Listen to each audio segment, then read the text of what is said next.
દારૂ પાડતો. રતનપુર પર પાણી ફેરવીશ તું. કારનું શું થયું? બે યાર, મને કેવું તું ને મેં કરી નાખ્યો હોત. બે ક્યારેક તો દારૂ પાડી કરીએ છીએ આપણે. ના ના ના, તું રહેવા દે ભાઈ. હવે હું કરીશ, હું સેટિંગ પાડીશ. મુખ સીમા, હે સીમા, તારક પતવા તો હમણાં બનાવું તમારું દૂધ. હવે તું દૂધની ક્યાં દે છે? અહીંયા તારો દીકરો દારૂ પીવાનો પ્રોગ્રામ બનાવવા બેઠો છે. હે? એમાં આટલું ચોકીશ નહીં.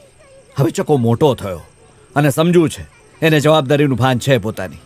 અરે મારી ખાતરી છે કે આ દારૂ પીવાના પ્રોગ્રામ કોકવાર જ બનાવતા હશે. તમારી જેમ કેમ? હા, 31 ડિસેમ્બર, ધૂળેટી, શ્રાવણ પછીનો પહેલો દિવસ, હે ને? પીવા દે ત્યારે, બીજું શું? ભાઈ એ પીએમાં વાંધો નથી મને, પણ હવે આ બધા છોકરા રાતવરાત છે રતનપુર સુધી જાય, એમાં એમ કોકની ગાડી લઈને એમને એમ આખી રાત બહાર ભટકે. એના કરતા ઘરે જ પ્રોગ્રામ બનાવે તો કેમ? તમારે ભાગ પડાવો છે? અરે હોતા હશે. કેવી વાત કરે છે તું? હું કઈ છોકરાઓ સાથે બેસીને દારૂ પીવાનો છું? હા, સિવાય કે લોકો મને કહે, પણ એવું કઈ કે નહીં. ને હું એમ કહું છું કે જો આપણે જ ઘરની બહાર જતા રહીએ તો એ ઓટોમેટિકલી રતનપુરનો પ્રોગ્રામ કેન્સલ કરીને ઘરમાં જ ગોઠવશે. એટલે તું એક કામ કર, તારી બેનને ફોન કરીને કહી દે કે આપણે આવીએ છીએ મણિનગર અને આખી રાત બેસીને ત્યાં જ ગપ્પા મારશું. અને ચકાને આ વાત કાને નાખી દે. હું તૈયાર થઈ જાઉં. ચકા! હા એ ચકા! જો સાંભળ, હું ને તારા પપ્પા માસીને ત્યાં જઈએ છે. એમને થોડી નબળાઈ લાગે છે ને એટલે ઘરમાં કોઈ નહીં હોય, સાવ ખાલી. તારે જે કરવું હોય એ કરજે. હો, શેકેલા કાજુ ઉપરના ડબ્બામાં પડ્યા છે. ભજીયા ખાવાનું મન છે? બનાવ. હલો બે, અહીંયા ટાવર નહીં આવતો. 1 મિનિટ. શું બાફે છે તું? અરે શેકેલા કાજુ અને ભજીયા, આ કોમ્બિનેશન આખી દુનિયામાં માત્ર એક વસ્તુ સાથે જ જાય છે. જરાક તો વાપરતા નહીં. અને જમ્યા પછી કોઈ દિવસ ભજીયા ખાધા છે એને? મારે જ કંઈ કરવું પડશે. એકચ્યુઅલી આગળ સીન ચાલતો હોય છે, પણ મને આ જોઈ રહ્યો છું ત્યારે યાદ આવે છે.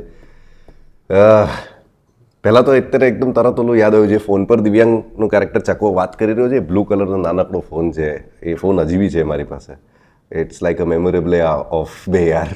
અને એ જમાનામાં અમે લોકો જ્યારે એક સીન શૂટ કરતા હતા ત્યારે બેયરના પોસ્ટરમાં પણ છે કે ચકો કેમેરા રિવર્સ કરીને ફોટો પાડતો હોય છે બાઇક ચલાવતી વખતે. પાછળ પ્રતિકનો કેરેક્ટર ટીનો જે છે આમ જોઈ રહ્યો છે. At that point of time, this was 2013 and where we were shooting. At that point of time no one knew that this is called selfie. એટલે એના પછી 2014-15 બાદ અમે એવું સાંભળવા મળ્યું કે તમે જે આ કર્યું ને એને સેલ્ફી કહેવાય છે. Okay, wow. Anyways, coming back to this scene, મેં છે ને જે પણ ફિલ્મો કરી છે કે જેટલું પણ નાનું મોટું કામ કર્યું છે ને એમાં I have always try to bring in a few elements of the life that I have lived and also life that I have not been part of or not lived. तो कहने अर्थ है कि कुछ अपनी खुद की फैसिनेशंस और फैंटेसीज होती हैं, उसको किस तरह से आप अपने फिल्मों के द्वारा जीवंत करते हो. जो चीज़ आप नहीं कर सकते हो या नहीं जी सकते हो वो फिल्मों के द्वारा आप जी सकते हो. It's an amazing opportunity for a film maker, you know, to live so many lives at once, है ना. तो आवो एक scene is my observation of the Gujarati culture. I have seen my friends who are very casually, drinking with their parents around, and there is nothing wrong in it. I mean, morality na question ne badhu side ma mukine, in a way it is a very good thing. When I ask my friends ke yaar tumhare parents तुमको कैसे allow कर सकते हैं ये सब चीज़ें करने के लिए, या उनकी हाजिरी में या उनकी गैर हाजिरी में, but they insist you के घर पे रह करके पियो.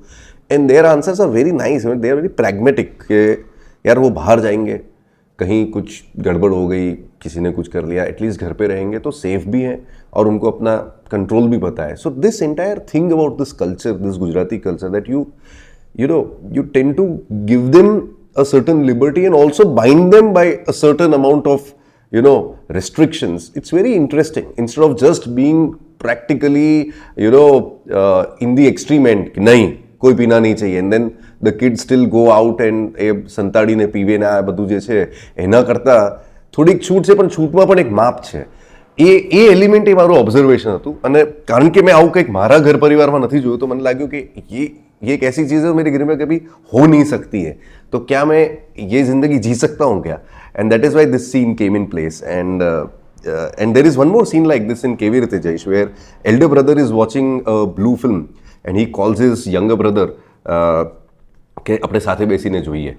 નાઉ અગેન એ થોડુંક એવું મોરલ ગ્રાઉન્ડ્સ પર આપણને એવું લાગે કે અરે યાર ये गलत है, लेकिन I have also seen people in Gujarat and my friends who actually two siblings can actually break that ice by not about watching blue film or anything, but break the ice between the two of them. They can talk to each other. अगर elder or younger है तो भी they can talk to each other with tu tadaka, or they can also watch something which is a little obnoxious together.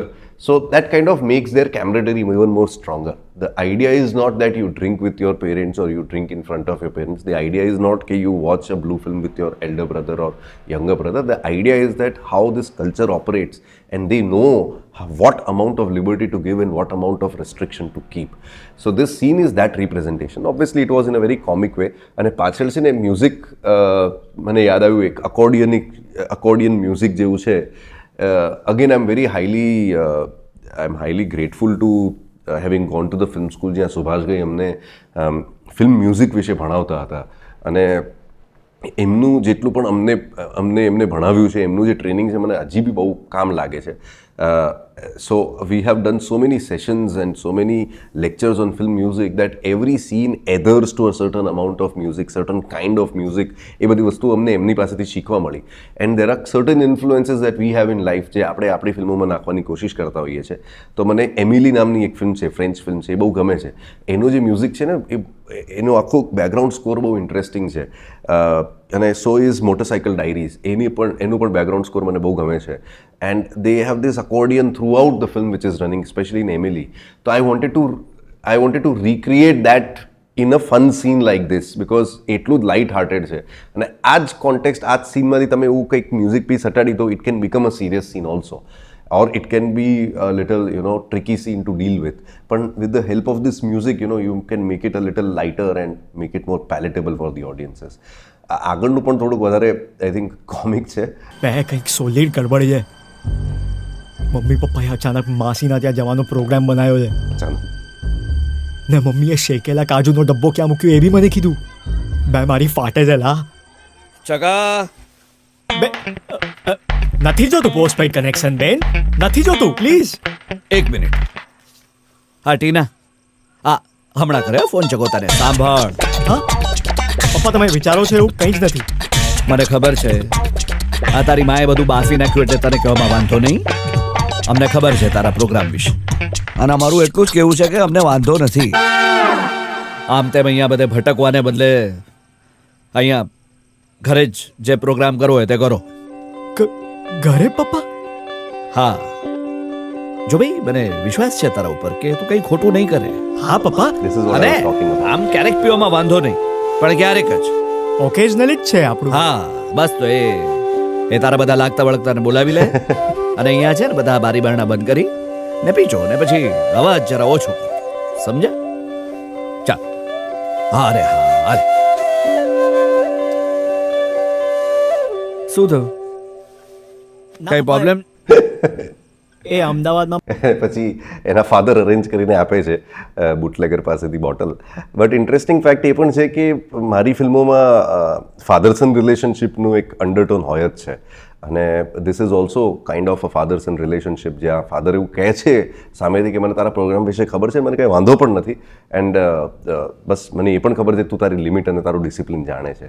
Now this kind of કેમરેડરી, એક હોય છે કે તમે father સન રિલેશનશિપને બહુ ઇન્ટેન્સ દેખાડો, અને બીજું હોય છે કે તમે આવા લાઇટર મોમેન્ટ્સ એને સ્ટ્રેન્થન કરતા જાઓ.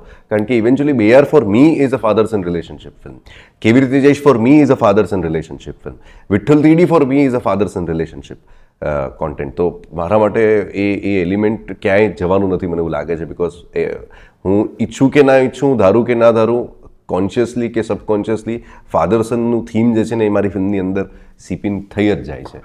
હા બટ આ ઇન્ટરેસ્ટિંગ સીન છે અને આ લોકોને બહુ ગમ્યું હતું. અમને એવું હતું કે લોકો બહુ વખોડશે આ સીનને, but I think one of the most celebrated scenes of બેઆર ઇઝ ઓલ્સો ધીસ.